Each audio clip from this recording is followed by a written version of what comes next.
Bendize minha alma e louva ao Senhor. Salmo 145. Um bom dia. Em nome do Pai, do Filho e do Espírito Santo. Amém. Recorramos sempre à poderosa intercessão de Maria Santíssima, nossa Mãe, e de São José, o Justo. Na primeira leitura de hoje, da profecia de Amós, capítulo 6, versículo 1 e versículos 4 ao 7, trata de uma denúncia do luxo e da indiferença. Vejamos que o profeta Amós é um camponês de Tecoa, chamado por Deus para denunciar as injustiças sociais em Israel. E o texto se dirige à elite de Samaria e Jerusalém, que vivia no luxo e na autossuficiência, esquecendo-se da aliança com Deus e dos pobres. E isso pode até refletir e representar muitas vezes o ser humano, onde, em dadas circunstâncias, pode se colocar numa situação de luxo e autossuficiência, esquecendo da dimensão espiritual. E o pecado anunciado por Amós não é a riqueza em si, mas a alienação social e espiritual. O luxo se torna escandaloso quando contrasta com a miséria ao redor. E veremos isso no evangelho de hoje do rico e Lázaro. E temos aqui um termo hebraico, oi, quer dizer ai, que é um grito de lamento e advertência. É quase um funeral antecipado. Amós proclama a morte espiritual de quem vive na autossuficiência. E vejamos, a morte espiritual, ela é tão complexa que ela está presente na vida daqueles que estão vivos. E a morte espiritual, ela vai sendo manifestada na própria vida, e uma vida sem sentido. Ou criamos falsas sensações, ou nos iludimos que está tudo bem espiritualmente, ou que está tudo bem em nossas vidas. Pode até estar, mas perfeito nós nunca estamos. E podemos aqui, na segunda leitura de hoje, na primeira carta a Timóteo, capítulo 6, dos versículos 11 ao 16, escutar as orientações de São Paulo, que contrapõe-se à vida mundana. O que ele diz? Tu, homem de Deus, foge dessas coisas, ou seja, da ganância, do apego às riquezas, das disputas mencionadas. Busca a justiça, a piedade, a fé, o amor, a firmeza e a mansidão. Paulo lembra que a verdadeira riqueza e grandeza não está no luxo, mas em guardar o mandamento sem mancha até a manifestação de Cristo. Vejamos bem, se nós, enquanto pessoas inseridos em uma sociedade, se a nossa sociedade buscasse verdadeiramente essa busca da justiça, a piedade, a fé, o amor, a firmeza, a mansidão, certamente teríamos cidades diferentes, um país diferente, um mundo diferente. Vejamos que tudo aquilo que se manifesta exteriormente é consequência daquilo que passa interiormente. As mazelas do mundo são materiais, evidentemente, mas antes de serem materiais, as mazelas são espirituais.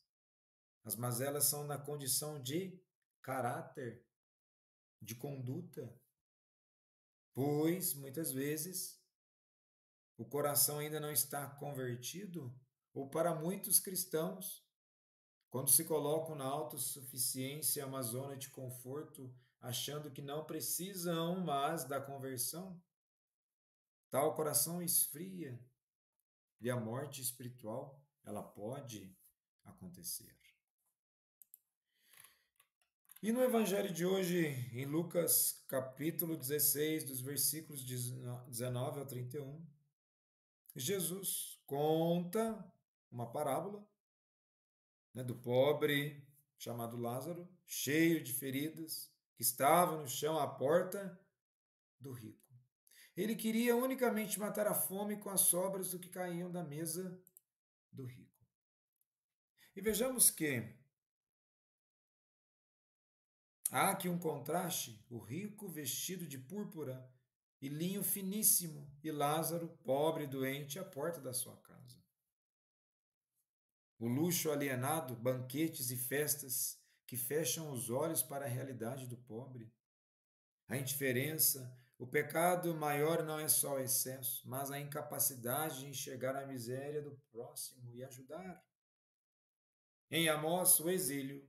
Em Lucas, temos a separação definitiva entre o rico e Lázaro, que simbolizada pelo abismo intransponível. E o interessante é que, no século I, na Palestina, sob o domínio romano, havia uma enorme desigualdade social. O púrpura e o linho finíssimo eram tecidos caríssimos usados por reis e sacerdotes. A mesa farta era um contraste com a realidade de muitos pobres que viviam de migalhas. Cães lambendo feridas era imagem de extrema humilhação. Na cultura judaica, o cão era considerado impuro. Então vejamos, o que acontece para tamanha desigualdade, para tamanha mazela? O espírito, o coração está longe de Deus? Lázaro aqui não representa apenas os pobres materiais, mas também os pobres espirituais que esperam por misericórdia. Partilhar não é só dar coisas, mas abrir espaço interior para o outro. A espiritualidade cristã é uma espiritualidade de comunhão. Ninguém se salva sozinho. E ignorar o pobre é ignorar a Cristo. E nesse sentido, enquanto os ricos de Amós e o rico de Lucas se banqueteavam sozinhos, a verdadeira promessa de Deus é o banquete do reino. E esse banquete não é marcado pelo luxo, mas pela presença de Deus e a comunhão universal. E a dimensão espiritual é clara. Só quem aprende a partilhar na terra participará do banquete eterno no céu. E com isso, o que podemos refletir? Abandonar a falsa segurança do luxo, vencer a indiferença que nos isola, viver a espiritualidade da vigilância, da partilha e da comunhão. Assim, em vez de um exílio interior, experimentaremos já aqui o antegosto do banquete eterno, onde Deus será tudo em todos. E para Deus ser tudo em todos, é preciso verdadeiramente buscar o sentido do banquete eterno, nos aproximando da misericórdia divina e constantemente confiar que podemos nos transformar em pessoas melhores pela graça de Deus. Jesus, manso e humilde de coração, fazei nosso coração semelhante ao vosso.